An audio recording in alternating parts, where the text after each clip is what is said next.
Quality और consistent performance के लिए सिर्फ सिल्वर पंप्स एंड मोटर्स, नाम याद रखना। સમાચાર આવ્યા છે, આપણે જાણતા હતા કે ક્યારેક તો આ થશે.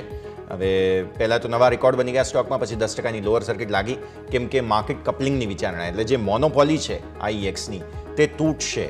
અને હવે બીજા બધા એક્સચેન્જીસ છે તેનો પણ અહીંયા એનર્જી એક્સચેન્જ માટે બેઝિકલી. સો આઈએક્સના બિઝનેસ મોડલ પર સીધું આ એક જેને કહેવાય ને કે હર્ટ થતું જોવા મળી રહ્યું છે. આવી સ્થિતિમાં સમજાવો સર, આઈએક્સને કઈ રીતે સમજીએ? જો માર્કેટ કપલિંગ થાય છે નાણાકીય વર્ષ 2025થી, તો આઈએક્સને કેટલી અસર પડશે?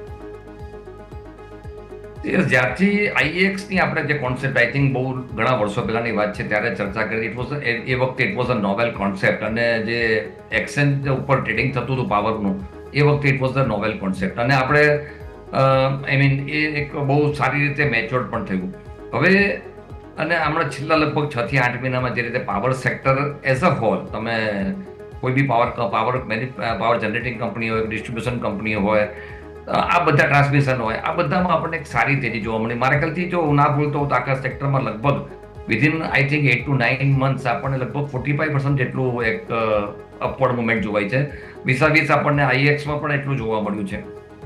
આજનું કરેક્શન ચોક્કસ આ ન્યૂઝ ઉપર છે, પરંતુ જે રીતે આપણે કહીએ છીએ કે બિકોઝ ઓફ ધી કોમ્પિટિશન 2025 પછી આવી શકે છે અને એની ઇમ્પેક્ટ આના ઉપર આવે છે. યસ, એવું છે કે આપણી જે ઇકોનોમી ગ્રો કરવાની આપણે વાત કરી રહ્યા છે, અને જે ટાર્ગેટ્સ છે એમાં power sector will play very important role, ને એમાં કદાચ બીજું એક્સચેન્જ આવે તો હું એવો એટલો નેગેટિવ બનતો નથી. યસ, એક ચોક્કસ વસ્તુ છે કે છેલ્લા લગભગ 6 મહિનામાં આપણને બહુ જ મોટી તેજી આ શેરમાં જોવા મળી, એટલે એની ઇમ્પેક્ટ આવી શકે છે. But as far as this news is concern, હું એટલો બધો નેગેટિવ નથી.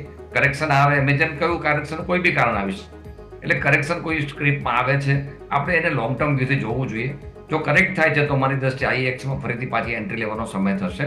થોડું વેઇટ કરીએ, પણ કોઈ આ ન્યૂઝથી કંપનીના મોટા ફંડામેન્ટલમાં ચેન્જ થાય એવું હું શક્યતા જોતો નથી. અને યસ, હવે કોઈ બી માર્કેટ એવા નથી કે લોંગ ટર્મ માટે તમે મોનોપોલી પ્રિવેલ થઈ શકે, એટલે it is a part of the business, અને હું નથી માનતો કે એની બહુ જ મોટી નેગેટિવ ઇમ્પેક્ટ આવે. સેન્ટિમેન્ટલ ન્યૂઝની ઇમ્પેક્ટ ચોક્કસ છે. કરેક્શન આવે, પૂરું થાય, બાય કરવાની ઓપોર્ચ્યુનિટી.